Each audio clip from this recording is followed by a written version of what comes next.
Welcome to History with Herodotus, where we embark on a journey through the annals of time, uncovering the fascinating stories that have shaped our world. Today, we find ourselves in the midst of 19th century Europe, on the cusp of a pivotal moment in history, the Battle of Koniggratz, a clash of empires that would forever alter the landscape of European politics. This epic struggle, fought on July 3, 1866, was the culmination of decades of tension and rivalry between two great powers, the Austrian Empire and the Kingdom of Prussia. As we delve into the events leading up to this fateful day, let us begin with the complex web of alliances and rivalries that defined mid-19th century Europe. The year 1848 had seen a wave of revolutions sweep across the continent, leaving in its wake a trail of upheaval and transformation. Among the key players in this drama were the Austrian Empire, under the leadership of Emperor Franz Joseph, and the Kingdom of Prussia, with its ambitious and cunning leader, King William I. The two nations had long been vying for dominance, their relationship a delicate balance of power and diplomacy. One of the crucial factors contributing to the growing tensions between Austria and Prussia was the issue of German unification.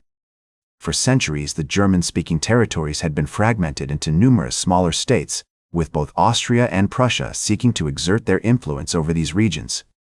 The Prussians, in particular, were keen to consolidate their power and create a unified German state under their leadership. This ambition was personified in the figure of Otto von Bismarck, the cunning and visionary Prime Minister of Prussia, who would stop at nothing to achieve his goal. As the 1860s progressed, the rivalry between Austria and Prussia intensified, with both nations engaging in a series of diplomatic maneuvers and military buildups.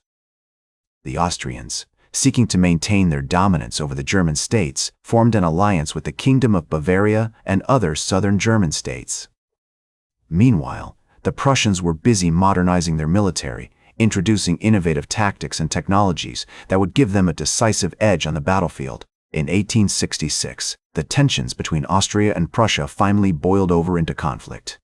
The spark that ignited the war was a dispute over the administration of the duchies of Schleswig and Holstein, two territories located in northern Germany. The Austrians, claiming sovereignty over these regions, found themselves at odds with the Prussians, who were determined to assert their control. As we approach the eve of the Battle of Koniggratz, the atmosphere is electric with anticipation and tension. The Austrian army, led by the experienced but cautious General Ludwig von Benedek, has taken up positions near the town of Koniggratz in what is now the Czech Republic.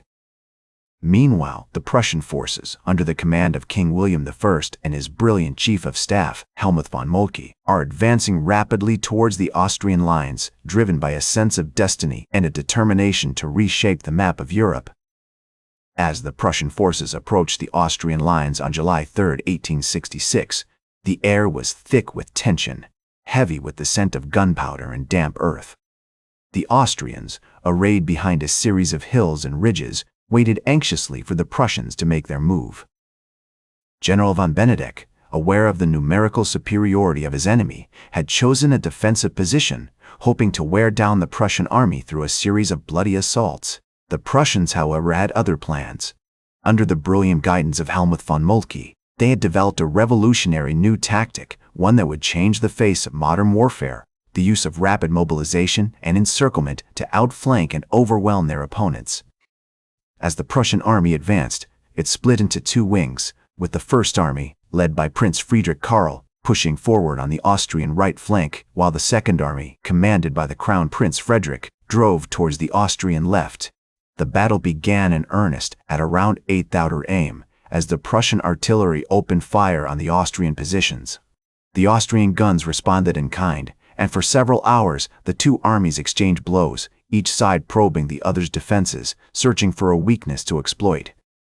But it was not until the Prussians launched a series of daring flanking maneuvers that the tide of the battle began to turn in their favor. One notable example of this was the assault on the Austrian positions at the village of Sadowa, which took place around 10:00 a.m. Here, the Prussian infantry, supported by intense artillery fire, managed to break through the Austrian lines, pushing deep into the enemy's rear and threatening to encircle their entire army. As the Austrians struggled to respond to this sudden threat, the Prussians continued to press their advantage, driving forward with reckless abandon, their cries of "Vorwärts" echoing across the battlefield. As the day wore on, the Austrian position grew increasingly desperate. General von Benedek, realizing that his army was on the brink of collapse, ordered a series of desperate counterattacks, hoping to stem the Prussian tide. But these efforts were in vain, as the Prussians continued to push forward, their superior numbers and tactics telling in the end. By around 2000 p.m., the Austrian army was in full retreat, its soldiers streaming back towards the town of Koniggratz in disarray. The Prussians, elated by their victory, pursued them relentlessly, cutting down any who stood in their way.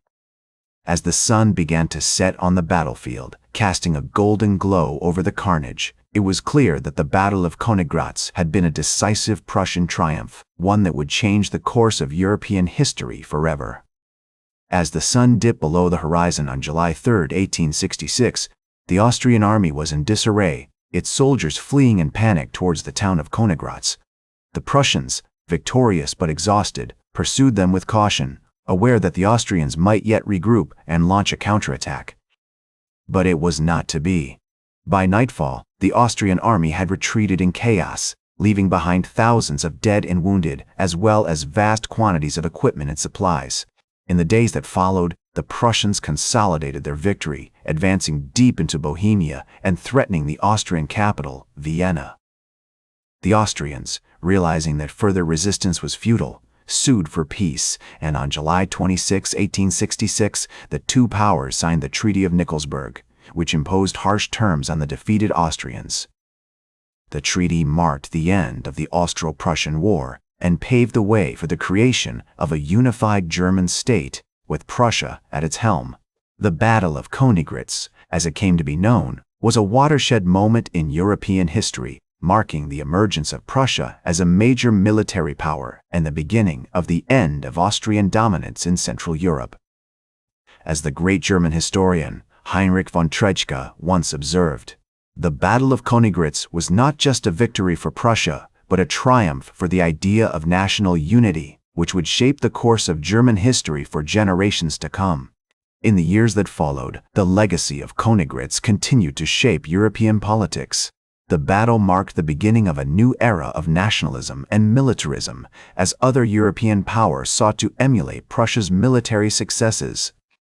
The Franco-Prussian War of 1870, which saw Prussia defeat France and unify Germany under its leadership, was in many ways a direct consequence of the Battle of Koniggratz. Today, the Battle of Koniggratz is remembered as a pivotal moment in European history, a clash of armies that shaped the course of nations. The battlefield itself has been preserved as a memorial to the soldiers who fought and died there, with museums, monuments, and cemeteries serving as a reminder of the devastating consequences of war. The Battle of Koniggratz may have been fought over 150 years ago, but its impact can still be felt in the modern world. It serves as a powerful reminder of the importance of understanding our shared history, and the need to learn from the triumphs and tragedies of the past. As we look to the future, we would do well to remember the lessons of Koniggratz and to strive for a more peaceful and unified world where nations can coexist in harmony and mutual respect. That's all for today's History with Herodotus. Remember to like, share, and subscribe. And until next time, remember that to understand the present, we must first understand the past.